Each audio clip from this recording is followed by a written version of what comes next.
The work of Michelle Peterson's hands is everywhere you look out on the streets of Seattle. Yep.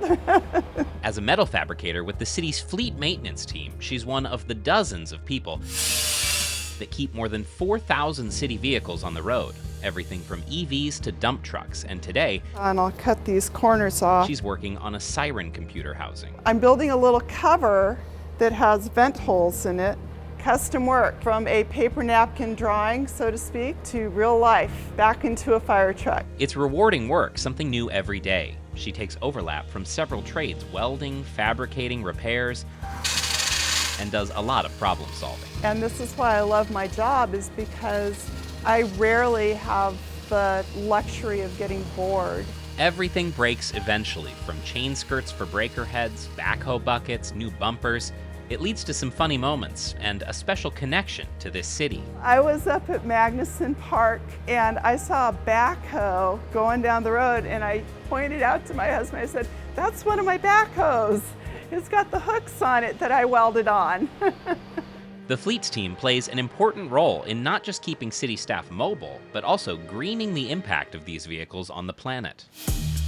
And we touch every city department, yeah. Chris Wiley is fleet director for the city and says they burn more than 2 million gallons of fuel a year, enough to fill a 15-gallon tank more than 133,000 times. The goal is to get carbon emissions down from a 2013 peak of about 29,000 tons a year to 15,000 in 2025 and eventually zero. Yeah, we have pretty aggressive green fleet initiatives. We're trying to turn over the unleaded fleet by 2030 to all electric. We're also trying to go to a fossil fuel-free fleet by 2030 as well. We've actually just implemented renewable diesel for all of our diesel vehicles, so we've actually achieved that goal for the diesel fleet.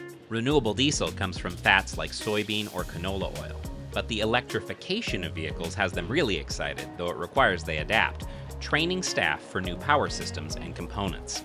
At the same time, it was already tough to find qualified folks to do these jobs, but the work has always been changing, ever since the South Charles Street facility opened decades ago. Skilled trades are kind of that way universally, so we've been really working hard to keep a full and productive staff. Training. All right, I've got to get you a connector, which is under a strap. Was very important to Carolyn Arnold.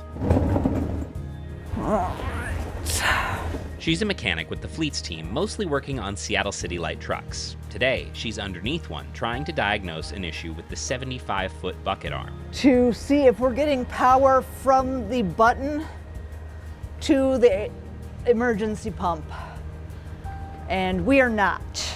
So we got to go farther down the line. Boy. Don't mind the grumbling, it comes with the territory, and she likes this work a lot. Sometimes it's challenging, and sometimes it's meditative, depending on what part you're doing. B2. She learned how to service bigger machinery like this in her time with the city of Seattle, and loves the feeling of giving back to her community. So a little bit of everything, and honestly, I really like the people I work with. You know, they make it enjoyable to come in every day. My husband will even bring me like pictures or clips from the news and be like, "Is that one of your babies?" I'm like, "That's one of my babies."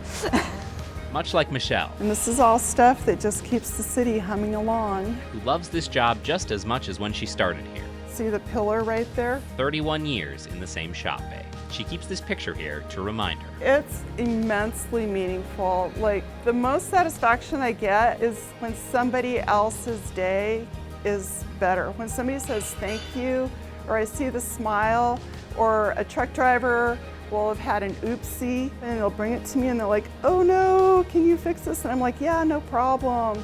Come back tomorrow." And they're just like, "Oh my gosh, you know, it's okay. Everything's okay."